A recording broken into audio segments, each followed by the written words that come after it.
हमारे हमारे साथ,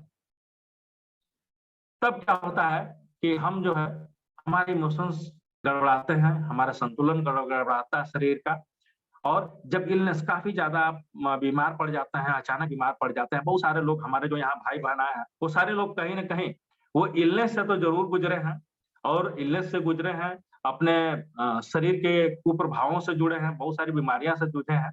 और उनका इमोशनल जब डिसबैलेंस हुआ, लेकिन जब ये इस क्लब में जुड़े, इस क्लब में आए और उन्होंने इस न्यूट्रिशन को लिया, तो उनके अंदर जो चेंजेस आए, आज देखिए कितने खुश हैं, कितने मतलब कि उनके अंदर, मतलब कि वो दिल से, वो पूरे भाव से निकलता है जो बातें। जैसे कविता जी एक्सरसाइज करा रही है, एक समय ऐसा था कि वो करा नहीं पाती थी, उनके अंदर काफी हेल्थ इश्यूज थे, लेकिन आज देखिए सुबह शाम और योगा भी करा रही हैं, सुबह एक्सरसाइज भी करा रही है, आधा घंटा योगा भी करा रही है, 10 क्लास कितना भी कर लेते हैं। और सारे जितने लोग जुड़े हैं सब लोग डांस करते हैं, भूपेंद्र सर डांस करते हैं, सुरेश राय सर डांस कर रहे थे, तो ये सारे लोग जो हैं इधर जो जैसे ही आए, कामना राय जी हैं, तो इन लोगों को एक मतलब कि हमारे सामने ये लोग एग्जाम्पल है कि किस तरह से ये लोग इलनेस से उभर कर आए, और आज जो है हमारे सामने, आपके सामने है, कहने की जरूरत नहीं है, प्रत्यक्ष के लिए प्रमाण की जरूरत नहीं है, कि आप देख रहे हैं कि वो लोग कैसा फील कर रहे हैं। तो कहीं ना कहीं इमोशनल हीलिंग की जरूरत पड़ती है। Next slide please. अब जब इमोशनल हीलिंग की हम जब बात करते हैं, तो उसके सारे बहुत सारे मतलब के स्टेप्स हैं, बहुत सारी थेरेपीज हैं, जिसको करके हम लोग इमोशंस को दूर कर सकते हैं। इमोशनल जो हमारे भावात्मक चोट लगा है, जो गहराइयां आया, चोट दुखी पहुंचा है, हम उनको दूर कर सकते हैं, उसको भर सकते हैं। तो सबसे पहले इसमें योगा है, और योगा के बारे में हम बहुत नहीं कहेंगे, क्योंकि मैं फिजिकली करता था, योगा बहुत कम करता था। और योगा की जिस तरह से हम जानते हैं, अभी रामोहन सर कराते हैं, अभी कविता जी करा रही हैं, तो ये लोग योगा के बारे में बहुत ज्यादा जानती हैं।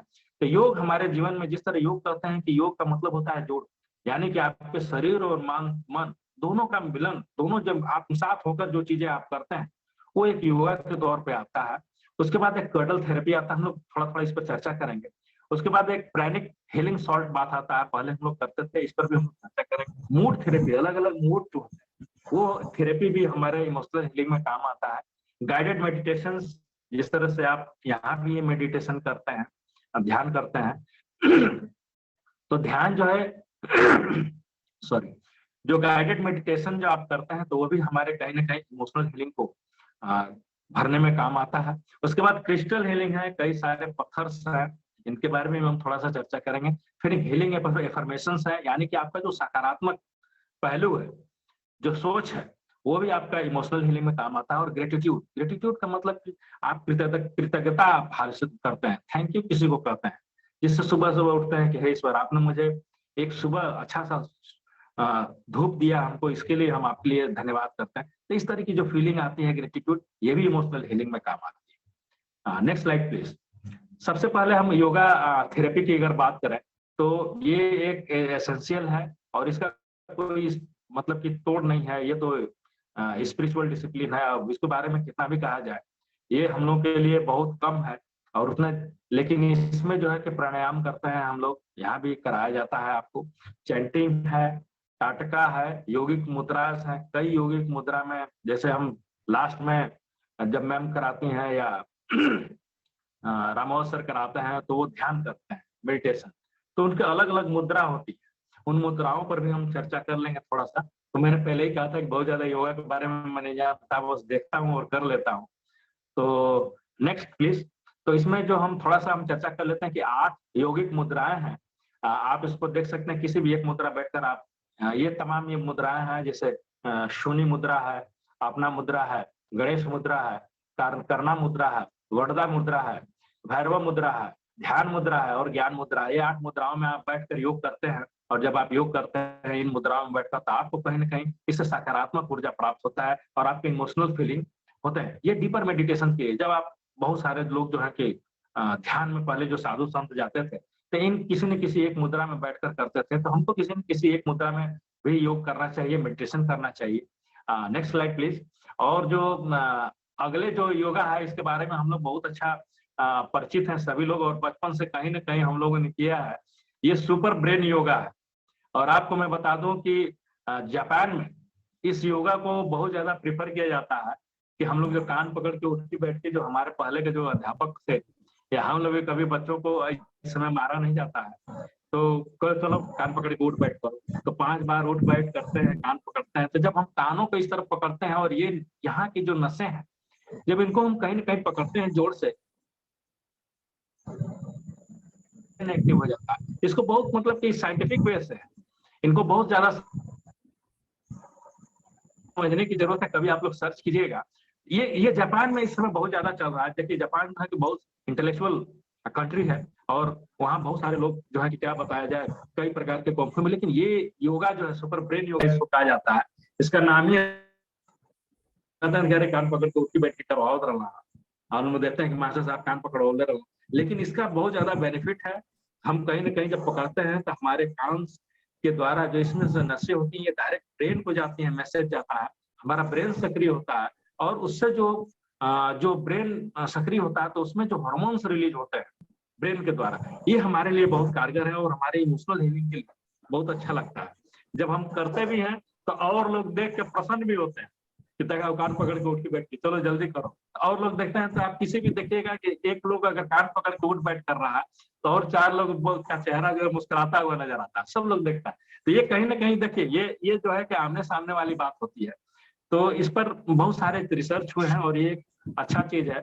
इसको अगर दिया जाए अलग अलग मुद्राओं में भी इसको पकड़ा जाता है, तो इसका एक फायदे भी है। अगला बात हम करेंगे तो जो कडल थेरेपी है, तो कडल थेरेपी में हम देखते हैं कि हम जाते हैं किसी से गले लगते हैं और कई सारे ऐसे मोमेंट्स आते हैं जब आप बहुत अपने प्रिय लोगों से मिलते हैं, तो आप थेरेपी वो होता है, बहुत ज्यादा दुखित होते हैं और रो रहे होते हैं, अचानक कोई आपके इष्ट जन आते हैं और प्रिय जन आते हैं, तो उस समय जब आप आते हैं गले लगा के उनको थपकी देते हैं, नहीं कहते प्यार वाली थपकी, तो वो जब थपकी मिलती है हमको, वो थेरेपी जब मिलती है तो कहीं ना कहीं हमारा आत्मा, हमारा दिल को बहुत सुकून मिलता है और वो इमोशनल हीलिंग में बहुत काम आता है। आपने देखा होगा कि जब मैच वगैरह खेलते हैं तो सारे टीम मेंबर्स एक साथ आते हैं इस तरह रख के और वो एक तरह से गले लग के और बधाइयां देते हैं और एक दूसरे गले लग के एक दूसरे से चैट करते हैं, रणनीति बनाते हैं। लेकिन ये थेरेपी के लिए एक डिस्क्लेमर है कि आप किसी के साथ इस तरह अनजान लोग के साथ मत करिए जब तक कि अगला तैयार ना हो, नहीं तो इसका कुप्रभाव भी पड़ सकता है। तो ये आपको अपने सोच समझ के करना है कि किसके साथ आप कडल थेरेपी करें और सतर्क भी रहने की जरूरत है, लेकिन इससे एक इसका पॉजिटिव रिस्पॉन्स भी है। Next please. अगले में हम देखेंगे कि एक जो हम लोग बात किए थे कि प्रेनिक हेलिक्स साल्ट सॉल्ट बात की हम बात करते हैं, तो साल्ट आजकल ये चीजें हो नहीं रहा है। ये तभी होते हैं जब पता चला कि हमारे पैरों में मोच आ गया या कुछ दर्द कर रहा है तो हम नमक पानी से सेकाई करते हैं।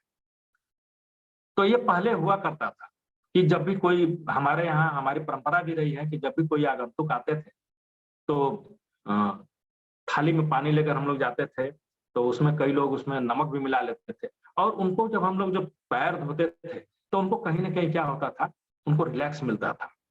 वो इसका बेनिफिट है कि वो चल कर आते थे, पहले पैदल चल कर आते थे और जब हम पैर धोते थे उनका थाली में रख के उसमें नमक भी डाल दिए अगर, तो आप जब उनके पैर धोते थे तो उनकी थकानें दूर होती थी। और इसका क्या है, स्किन बेनिफिट भी है, स्किन को सोडियम मिलता है और हमारे स्किन पे जो गंदगी है वो साफ हो जाती है उस सॉल्ट के द्वारा, बहुत सारे इन्फेक्शन खत्म हो जाते हैं और हमारा जो स्किन है वो ताजा ताजा फील करता है।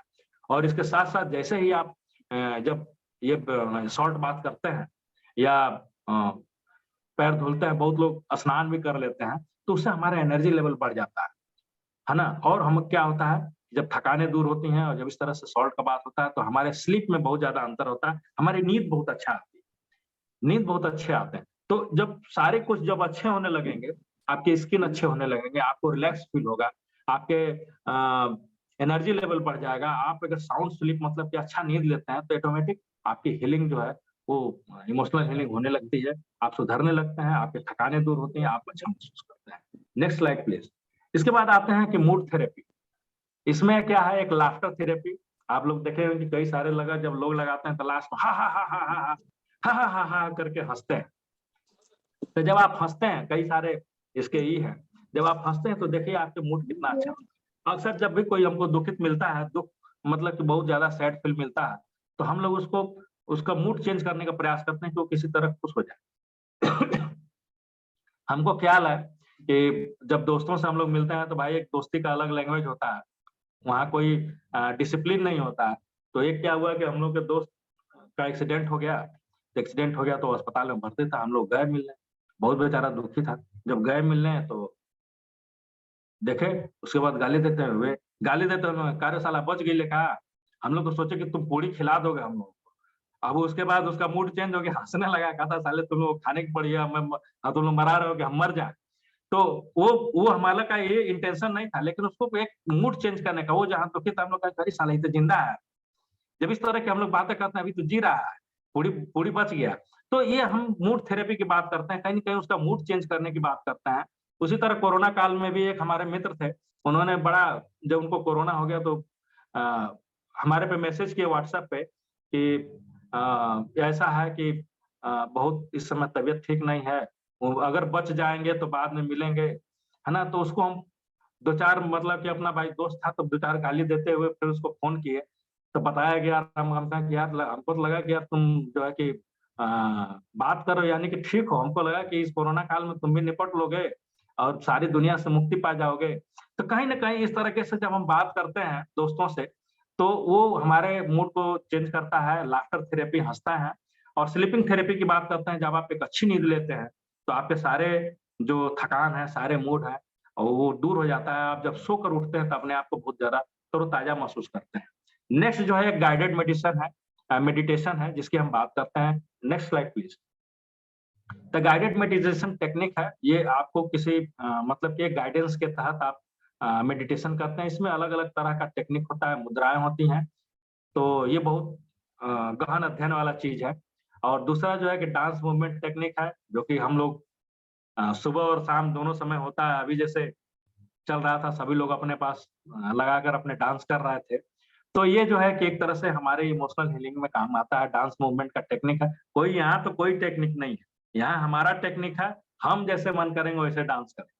और हम जब डांस करते हैं तो देखिए कितना अपने आप को खुश महसूस करते हैं। जब गाना सुन लेते हैं तो अपना डांस कर लिए, मन झूम जाता है, दिल झूम जाता है, तन झूम जाता है।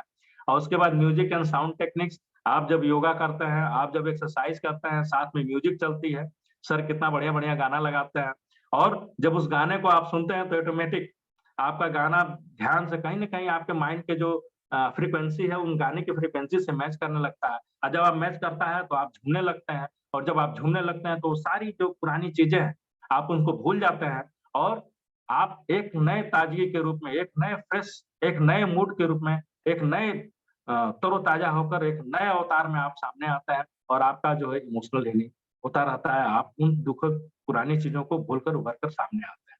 Next please. उसके बाद क्रिस्टल हीलिंग है जिसमें अलग-अलग प्रकार के पत्थरों की हम बात करते हैं। तो ऐसा देखा गया है कि कई लोग